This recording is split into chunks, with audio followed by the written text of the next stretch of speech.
Welcome to Let's Go, where we help dynamic disruptors, the driven, collaborative, and expansive thinking leaders of entrepreneurial companies take their companies to the next level.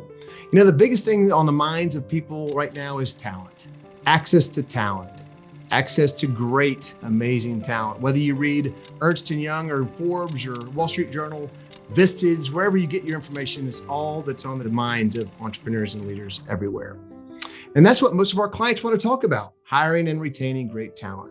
But really, before we can talk about hiring and retaining, we need to bring up the conversation and just talk about people, because people matter. Hiring and attraction and retention, that's interesting, but let's talk about people.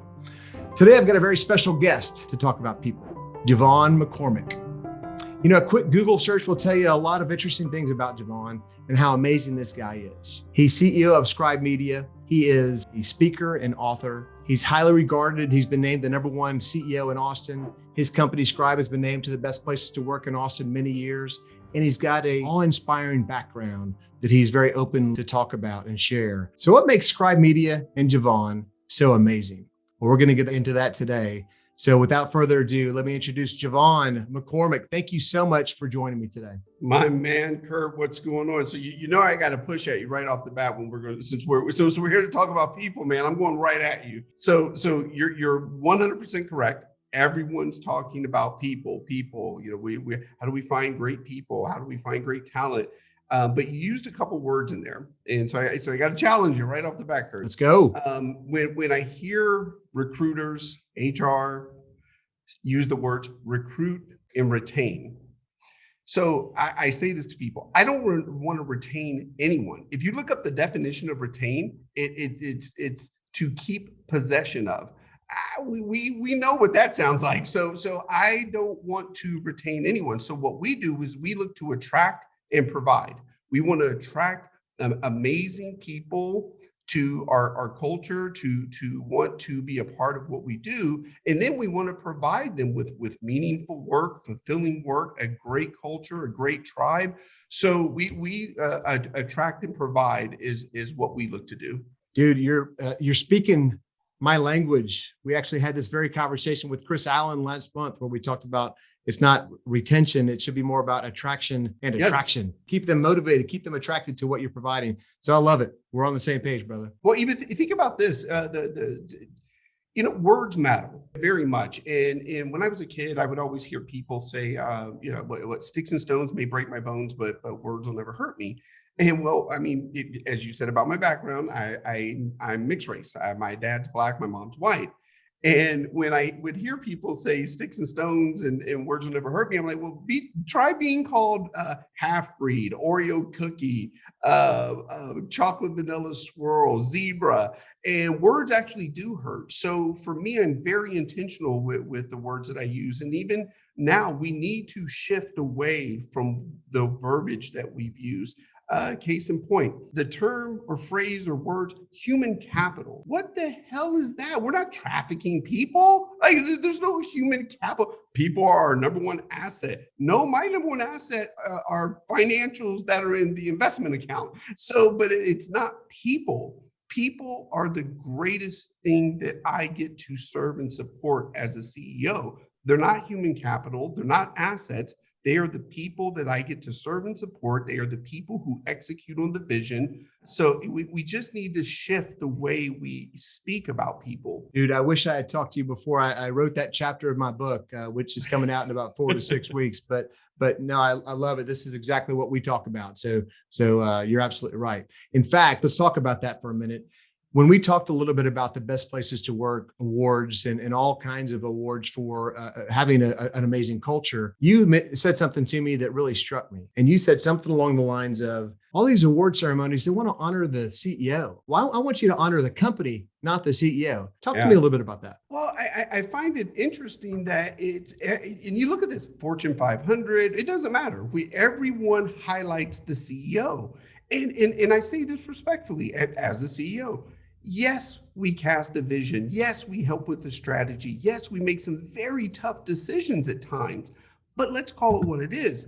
A vision and a plan without execution is meaningless. So all of the people within our organization, our tribe members, they're executing on the plan and the vision. So what makes us great are the people that I get to serve and support. You and I have talked about this before. If you go to our About Us page on our website, most companies, when you go to their About Us page, the first thing you see are the C-suite executives, the founders, chairmen, all that good stuff. You come to ours, I'm at the bottom. If you're looking for me, you've got to go through all the people who are actually doing the work, because in my role as a CEO, my opinion is my role is to serve and support, move obstacles, support the people who are actually executing on the vision. I know you put people first. That's absolutely, you can see it in everything you do. You mentioned people, process, and profits, and you talk about profits will be more if if you're taking care of your people. You say, actually, I think you say that profit or that people amplify process and profits. Talk to me a little bit about that. So for me, and it's interesting, Kurt, I've had so many people challenge me on this. The way I look at things are hire great people, build great process, make great profits. And with those great profits, do great things for the communities that we live and work in. And that's key, because we live in a society right now, let's all just put it out there, where we've started to demonize capitalism. We've started to demonize profitability. And here's the thing for me. Capitalism and profitability aren't bad things. It's what is being done or not being done with the profitability. So I'll repeat it again. Great people build great process, make great profits, which then do great things for the communities that we live and work in. But it all starts with people. And I've had people challenge me on this, and they'll say, well, no, it starts with great process first. And I said, okay, well, let me follow me on this. If it starts with great process first, who's building the process? Great people. So, okay, we're back to great people. Start first. Great people build great process, which make great profits, which do great things for the communities that we live and work in. My next question, JeVon, was going to be about what makes the Scribe Media culture so great. Why are you winning? Why is the company winning these awards? You've already answered many of them, because obviously you put people first, which is the differentiator. But tell me more. Yeah, I'll throw out a few. You heard me talk about the website, and we truly operate that way. Here's another one that I'll share with you. So most companies, you'll hear people say, how many direct reports do you have? Here, if you're in leadership, your role is to serve and support. So if you're in leadership, you are a direct support. You don't have direct reports. You are a direct support. So if I'm speaking to someone, I say, okay, who directly supports you? Not who's your direct report. So it's really flipped upside down on how we approach people, business. Here's another one. This is just part of the culture. Quick story. I kept hearing everyone say, "Oh, that's a low-level task. That's a low-level. Oh, we need to hire someone for this low-level task." This was about 2 years ago, and so finally on a Friday, we do lunch for the whole office on Fridays. So I pulled everybody together and I said, "Hey, what the hell are these low-level tasks you speak of?" I said, has everyone seen me take out the trash before? Yes. Okay. Have you seen me iron the booth cloth at a conference? Yes. Okay, great. So then what are these low-level tasks? And I said, in fact, let the trash overflow for 2 weeks and let's see how low level it is all of a sudden. But here's the real important thing of this, Kurt. It's not so much about the trash and overflowing. What's very interesting in this is what we do as a society. We will call someone's role a low-level task, but have the audacity to tell them they need to perform at the highest level. It's truly valuing everyone within the organization, what they do, what they contribute. All the vernacular that we use is very intentional. I'm no one's boss. No one works for me. People work with me. I'm equally in contributing to the company as everyone else that's here. It's nuanced words, but it makes a big difference. You're not just talking about changing the title of something. You're actually changing the meaning of something. Yes. So here's another big one. Many of us, even if you've grown up in a 2-parent home in the suburbs and everything was great, many of us have grown up to not know how to discuss money and have money conversations.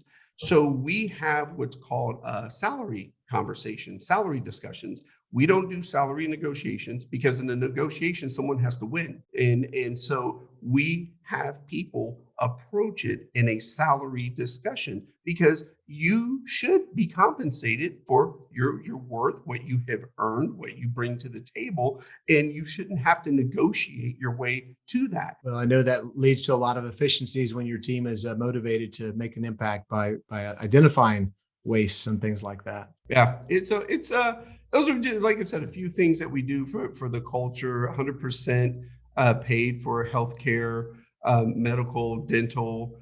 We have a 3% dollar for dollar match for 401k. And what's really critical about both of those, medical and 401k, you're eligible day one. I call complete bullshit on companies that make you wait 90 days. If you feel that you need to make someone wait 90 days because you want to make sure everything works, then you have a problem in your hiring process. Because if you feel good enough to hire that individual, you should feel good enough that they get to partake in everything that your company offers. So I don't do the whole 90-day crap. Well, I know this is going to be a two-part series. So let me wrap up a little bit here on part one. And let me ask you two questions, answer one of them, actually both of them, answer both of them now at different times. Number one, and I know there's a lot about you out on social media. You're not shy about who you are and your upbringing and whatnot. But is there anything that's not on your LinkedIn profile or social media that we could easily find out about JeVon McCormick? Oh, wow.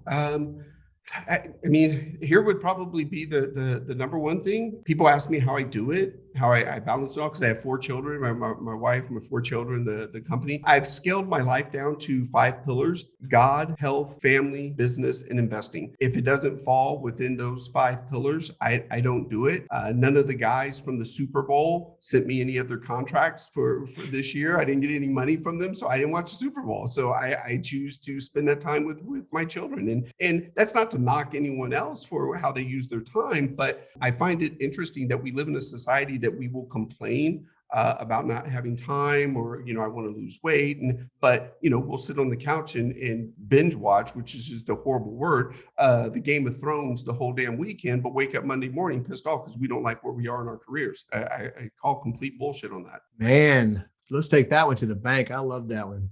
Here's a second one, and this is maybe out of left field, but you run a publishing business. Tell me the wackiest story about someone who came in with a book that they wanted you to publish. I know you've got a million of them. Oh man, yeah. I'll tell you the wackiest and arguably the most offensive. We had a lady, and I just out of the clear blue, how I ended up on this author strategy call to see if she was a good fit. I still don't know how I ended up on this call, other than the fact I was probably the best person to decline working with her. So she gets on the phone. She's so excited, comes across very nice. So I'm excited by her energy, and I'm like, wow, okay, tell me about your book. And she goes, I've already got my title. She goes, I'm ready to go. I said, well, all right, hit me with it. And she goes, Why Hitler Got It Right. So I paused and I said, okay. And I'm an open person. I'm going to listen. I'm not just going to shoot something down. Let me hear. I said, okay, well, interesting title, but hey, let me hear what, give me some of the details. And the details were exactly what the title said.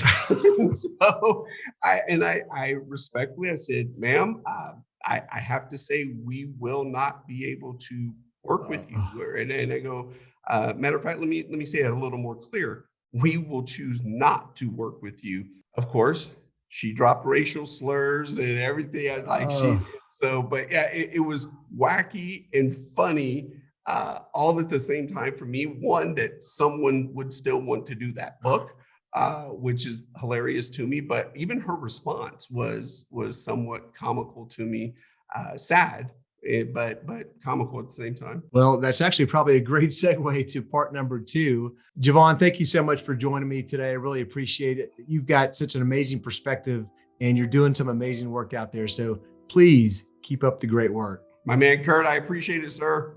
Our purpose at Hire Better is to impact lives by connecting and empowering good people to build great companies. And we're hoping that this Let's Go podcast series helps us with little incremental steps to make that happen. So thanks for joining us. We'll see you next time. Until then, let's go.